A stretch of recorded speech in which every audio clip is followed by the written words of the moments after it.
Konsep bermain pada anak. Dunia anak adalah dunia bermain. Anak biasanya cenderung lebih banyak menghabiskan waktunya melalui bermain. Hal ini dapat kita amati dalam kehidupan sehari-hari, bahwa waktu yang digunakan untuk bermain oleh anak lebih banyak dibandingkan dengan belajarnya.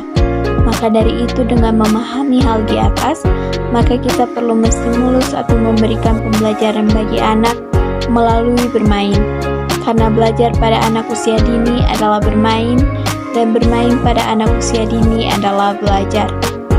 Bermain bagi anak tidak hanya memberikan kepuasan terhadap anak, akan tetapi bermain dapat pula membangun karakter dan membentuk sikap dan kepribadian anak.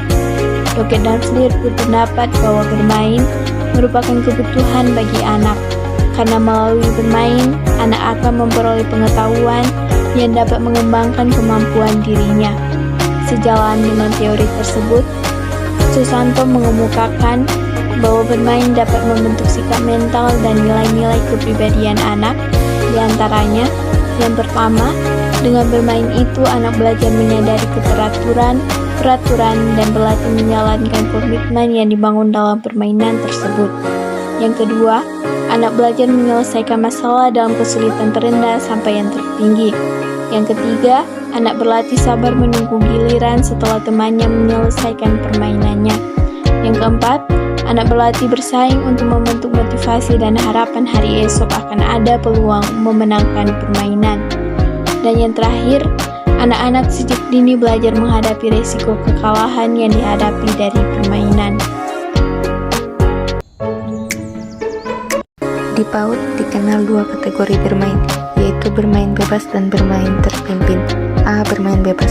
Dalam permainan bebas, anak boleh memilih sendiri kegiatan yang diinginkannya, serta alat-alat yang ingin digunakannya. Bermain bebas merupakan bentuk bermain aktif baik dengan alat maupun tanpa alat, di dalam maupun di luar ruangan. Saat bermain bebas, anak-anak membutuhkan tempat, waktu, peralatan bermain, serta kebebasan. Tugas guru dalam kegiatan bermain bebas adalah melakukan observasi terhadap anak-anak dan mendorong atau memotivasi anak untuk lebih aktif bermain. B. Bermain terpimpin. Dalam kegiatan bermain terpimpin, anak tidak bebas, melainkan terikat pada peraturan, permainan atau kegiatan tertentu. Biasanya permainan dan alat permainan diciptakan oleh guru sendiri. Aktivitas permainan terpimpin yang dapat membantu guru mencipta permainan, antara lain sebagai berikut. 1. Permainan dalam lingkaran. 2. Permainan dengan alat. 3. Permainan tanpa alat. Dasar pemikiran yang melandasi permainan yang baik dan sehat bagi perkembangan anak, yaitu berikut. 1. Permainan yang dirancang dengan baik dapat menjadi sarana pengembangan kemampuan anak. 2. Setiap anak mempunyai hak untuk mendapatkan pengalaman yang sehat dan bersifat positif. Pakar lain yang mengemukakan tentang tahapan bermain pada anak adalah Elizabeth Harlock. Harlock mengemukakan bahwa perkembangan bermain pada anak melalui 4 tahap, yaitu yang pertama, tahapan penjelajahan. Pada tahap ini, anak mulai melakukan aktivitas penjelajahan dengan merangkak dan berjalan. Yang kedua itu ada tahap mainan atau toy stage. Pada tahap ini, anak mulai berpikir bahwa mainannya dapat berperilaku seperti manusia, sehingga sering mengajak berbicara mainannya layaknya teman bermainnya. Misalnya, seorang anak perempuan mungkin akan memegang bonekanya dan berbicara seolah-olah boneka itu adalah temannya, memberikan makan atau merawat boneka tersebut layaknya anak kecil. Ini adalah tahapan awal dalam permainan peran. Yang selanjutnya, yang ketiga, tahap bermain. Pada tahap ini, jenis permainan anak mulai banyak. Anak mulai bermain dengan berbagai alat permainan dan lama-kelamaan menjadi games, olahraga, serta bentuk permainan lainnya yang dilakukan oleh orang dewasa. Misalnya, alat permainan itu seperti puzzle, balok bangunan, atau permainan peran yang lebih kompleks. Yang selanjutnya itu ada tahap melamun. Pada tahap ini, anak mulai berkurang minatnya pada aktivitas bermain karena biasanya tahap ini diawali saat anak memasuki masa pubertas. Tahapan-tahapan ini menunjukkan perkembangan sosial dan emosional anak dalam berinteraksi dengan dunia dan mainan di sekitarnya. Karakteristik bermain pada anak usia dini. Bermain merupakan suatu aktivitas yang menyenangkan sekaligus memiliki unsur pendidikan bagi anak. Sejalan dengan definisi sederhana ini, bermain memiliki beberapa karakteristik sebagai berikut. Yang pertama, motivasional. Bermain dilakukan atas motivasi intrinsik dari seorang anak atau berdasarkan keinginan sendiri serta untuk kepentingan sendiri. Yang kedua, emosional. Bermain adalah kegiatan yang melibatkan emosi-emosi positif pada diri seorang anak. Hal ini tercermin seperti ketika meluncur dari tempat yang tinggi secara berulang-ulang tanpa rasa takut. Yang ketiga, fleksibilitas. Kegiatan bermain biasanya ditandai dengan mudahnya melakukan permainan yang berbeda-beda atau beralih dari satu permainan ke permainan dengan menyenangkan. Yang keempat, enjoyable. Aktivitas bermain lebih mengutamakan proses bermain tanpa memperlihatkan hasil akhir dari bermain. Yang kelima, terbuka. Anak bebas memilih permainan atas kehendaknya tanpa ada yang menyuruh dan memaksa. Yang keenam, imajinatif. Bermain mempunyai daya imajinasi yang tinggi. Seorang anak yang mempunyai daya imajinasi tinggi akan memungkinkan anak bereksperimen pada hal-hal yang baru. Yang ketujuh, bebas. Bermain bebas dari aturan-aturan yang ditetapkan dari luar dan hanya menuntut keterlibatan aktif dari sang anak. Yang terakhir, dimensional.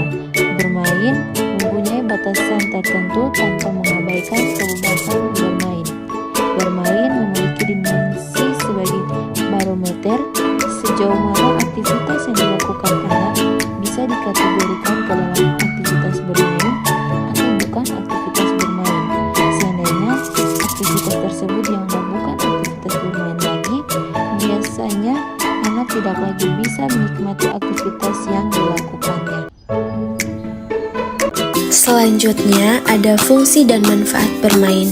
Menurut Ardini dan Anik 2018, kegiatan bermain memiliki fungsi antara lain: A. Memanfaatkan energi anak yang berlebih. B. Memulihkan energi yang sudah terkuras setelah bekerja. C. Melatih keterampilan tertentu. D. Mengembangkan seluruh aspek perkembangan anak. E.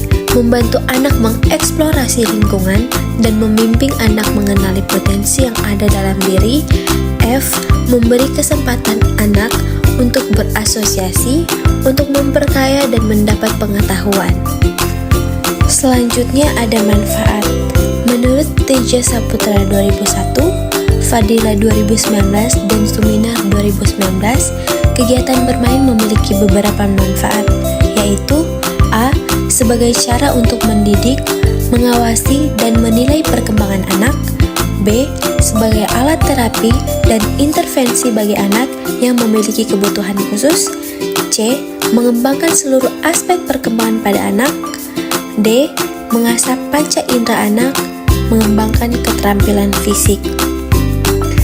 Bermain memiliki fungsi dan manfaat bagi anak, yaitu dapat mengasah keterampilan fisik, kreativitas, kepribadian, serta dapat mengembangkan seluruh aspek perkembangan dalam diri anak. Selain itu, dengan bermain dapat menstimulasi indera anak dan menjadi sarana untuk dapat mengeksplorasi lingkungan di sekitarnya, dan tidak kalah pentingnya, dengan bermain bersama anggota keluarga akan lebih mengakrabkan hubungan antara anggota keluarga. Kita masuk dalam bentuk permainan. Bentuk permainan itu sangat beragam dan terus berkembang seiring dengan perubahan zaman dan teknologi. Untuk memudahkan pemahaman, kita bisa mengelompokkan permainan berdasarkan beberapa kategori, yaitu sebagai berdasarkan jenis aktivitas. Yang pertama ada permainan fisik, kedua permainan mental, ketiga permainan sosial, dan keempat permainan digital. Nah, untuk berdasarkan media, yang pertama itu ada permainan tradisional, kedua permainan modern, yang ketiga permainan papan, dan yang keempat itu permainan kartu. Jenis-jenis permainan anak usia dini. Anak usia dini memiliki rasa ingin tahu yang sangat tinggi. Mereka belajar melalui bermain dan berinteraksi dengan lingkungan sekitar. Berikut adalah beberapa jenis permainan yang bisa Anda coba. Yang pertama, permainan sensorik. Permainan ini merangsang indera penglihatan, pendengar, cium, dan pengecap anak. Contohnya, pertama, mainan tekstur seperti pola tekstur dan buku dengan bahan tebal. Yang kedua, mainan air seperti bermain di bak mandi dengan mainan-mainan kecil dan gelembung sabun. Yang ketiga, ada mainan bunyi. Contoh alat musik sederhana dan mainan yang mengeluarkan suara. Yang kedua, permainan motorik halus. Permainan ini membantu mengembangkan koordinasi dengan mata anak. Contohnya, yang pertama menyusun balok, seperti membangun menara atau bentuk lainnya. Yang kedua, membentuk adonan, seperti membuat kue-kuean dari plastisin dan adonan mainan. Yang ketiga, ada gambar dan mewarnai, seperti menggunakan krayon, pensil warna, dan cat air. Ketiga, permainan motorik kasar. Permainan ini membantu mengembangkan kekuatan otot besar anak. Contohnya, yang pertama, berlari dan melompat, seperti bermain di taman atau ruangan terbuka. Yang kedua, ada memanjat, seperti menggunakan perosotan atau tangga kecil. Yang ketiga, melompat dan menangkap bola, seperti bermain dengan bola yang ringan atau lembut. Keempat, ada permainan bahasa. Permainan ini membantu mengembangkan kemampuan bahasa anak. Contohnya, membaca buku cerita, seperti memilih buku dengan gambar yang menarik dan bahasa yang sederhana. Yang kedua, ada bermain dan bertepuk tangan. Contohnya, menyanyikan lagu anak-anak. Yang ketiga, bermain peran, seperti menirukan suara hewan atau profesi orang lain. Yang terakhir, ada permainan kognitif. Permainan ini membantu mengembangkan kemampuan berpikir anak. Contohnya, yang pertama, mencocokkan gambar, seperti menemukan pasangan gambar yang sama. Yang kedua, memecahkan puzzle, seperti membentuk gambar dari potongan-potongan puzzle. Yang ketiga, ada permainan dengan benda sehari-hari, seperti mengelompokkan benda berdasarkan bentuk atau ukuran. Tahapan perkembangan bermain. Perkembangan dapat diartikan sebagai perubahan yang terjadi pada individu ataupun organisme yang bersifat kuantitatif dan kualitatif. Hal ini pun dapat kita lihat dari perkembangan bermain anak yang dimulai pada fase prenatal hingga dewasa dan memiliki ciri dan karakteristik tertentu dalam setiap tahapan perkembangannya. Nah, tahapan bermain pada anak tentunya berbeda di setiap tahapannya. Hal ini sangat penting untuk diketahui agar kita dapat memfasilitasi tahapan-tahapan perkembangan tersebut sehingga perkembangan bermain anak dapat berkembang sesuai dengan tahapannya. Secara umum, tahapan perkembangan bermain anak menurut Harlock dapat diamati perkembangannya sejak lahir. Adapun tahapan perkembangan bermain anak sebagai berikut. Yang pertama, tahap eksplorasi. Hingga bayi berusia 3 bulan, permainan mereka terdiri atas melihat orang dan benda, serta melakukan usaha acak untuk menggapai benda yang diancungkan di hadapannya. Selanjutnya, mereka dapat mengendalikan tangan sehingga cukup memungkinkan bagi mereka untuk mengambil, memegang, dan mempelajari benda kecil. Setelah mereka dapat merangkak atau berjalan, mulailah memperhatikan apa saja yang berada dalam jarak jangkauannya. Kedua, tahap permainan. Bermain barang mainan dimulai pada tahun pertama dan mencapai puncak pada umur 5-6 tahun. Pada mulanya anak hanya mengeksplorasi mainannya. Antara 2 atau 3 tahun mereka membayangkan bahwa mempunyai sifat hidup, dapat bergerak, berbicara, dan merasakan. Dengan berkembangnya kecerdasan anak, mereka tidak lagi menganggap benda mati sebagai sesuatu yang hidup, dan hal ini mengurangi minatnya pada barang mainan. Nah, faktor lain yang mendorong penyusutan minat dengan barang adalah bahwa barang mainan adalah sifatnya menyendiri, sedangkan anak menginginkan teman. 3. Tahap bermain. Setelah masuk sekolah, jenis permainan mereka sangat beragam. Semula mereka meneruskan bermain dengan barang mainan, terutama bila sendirian. Selain itu, mereka merasa tertarik dengan permainan, olahraga, hobi, dan bentuk permainan lainnya. 4. Tahap melamar. Semakin mendekati masa puber, mereka mulai kehilangan minat dalam permainan yang sebelumnya disenangi dan banyak menghabiskan waktu dengan merupakan ciri khas anak remaja adalah saat berkorban, saat mereka menganggap